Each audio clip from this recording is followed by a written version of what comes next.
brain has limited competencies and limited things that it can see.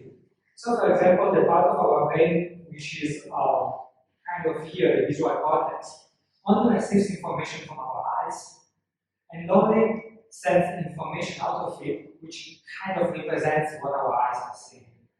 And then there will be other parts of the brain which are charged with completing, with putting together information, other parts of our brains which are charged with creating a model of the world.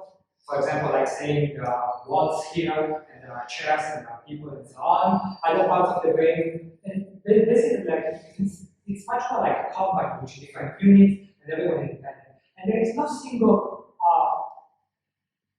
person that decides, basically. And so they fix it like different parts of the brains, they can trick each other. But of course, they do not do it with purpose of tricking. It's simply that one of them lacks an input, but it still has to produce an output.